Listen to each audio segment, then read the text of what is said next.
Woodman here with another exciting episode. So today I read a Reddit post where an individual was upset with God, but nonetheless refused to curse God.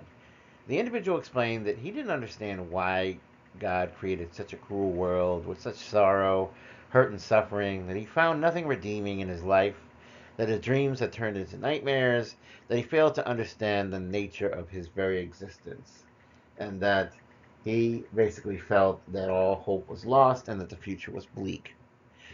He would not blame or curse God, though. Instead, he did something far worse. He blamed himself. And I found this to be the saddest, most depressing post I've ever read in a long time. And let me tell you this. In our lives, there are aspects we can control and many aspects that we cannot control. It is crucial to focus on what we can influence, which is our actions, our responses, and our decisions, to shape the life we desire.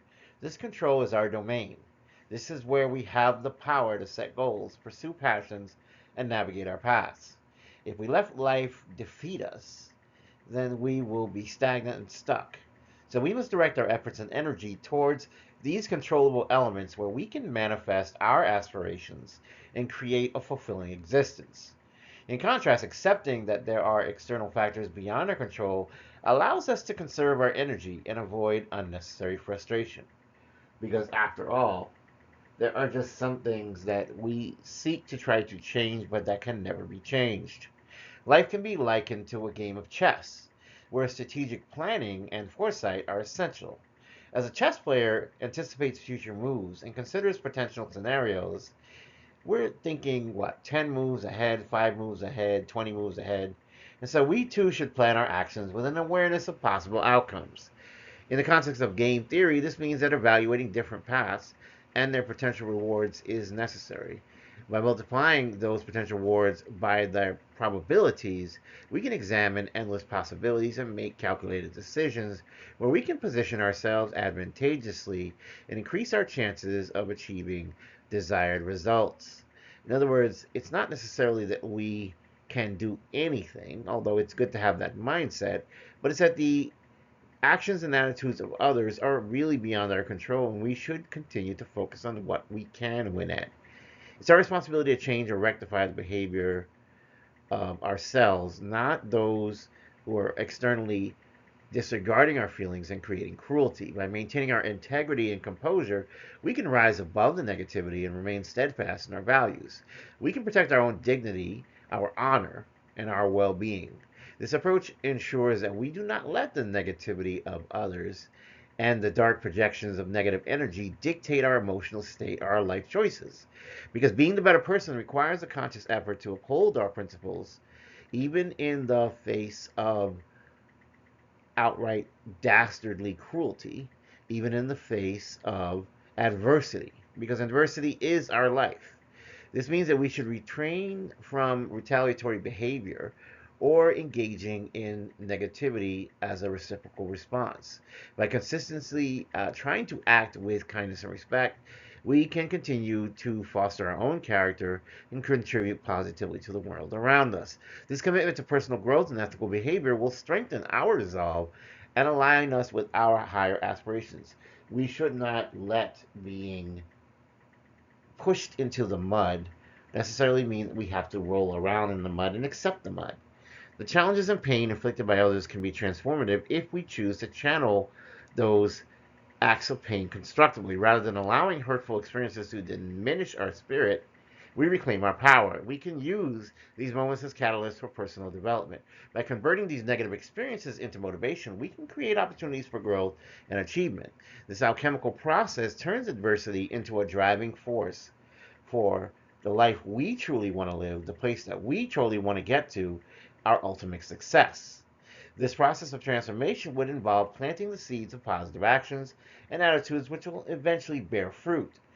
You may need to be patient during this time, and it may be extremely difficult, but before a period of great difficulty expires, eventually we will realize that we are coming into the rewards of such great difficulty. It may be time consuming and it may be something that we're impatient about, but the adversity we face becomes the fertile ground for cultivating our dreams and our goals. Through persistence and a positive outlook, we can truly pave the way for a prosperous future. In other words, the things that we are lacking in, we can improve upon. If you're a person who is very introverted, you can learn to become extroverted. If you're a person that is not a go getter, you can learn to become a go getter. You can learn how to avoid procrastination. We need to respond to ourselves by maintaining a focus on our goals and by using setbacks as learning experiences. We can build a foundation for long term achievements. If we are not a people person, we can become a people person. If we are not a person who's constantly trying to plan, we should become a planner, a strategist, a person who uses tactics. We can use that to become aligned with our ambitions. Embracing this mindset requires us to be both strategic and resilient. We must refrain and in anything that is negative, and we must remain aware of our goals and the steps needed to achieve them, while also adapting to the changes and challenges along the way. This dynamic balance between planning and flexibility allows us to navigate the complexities of life effectively and achieve our desired outcomes.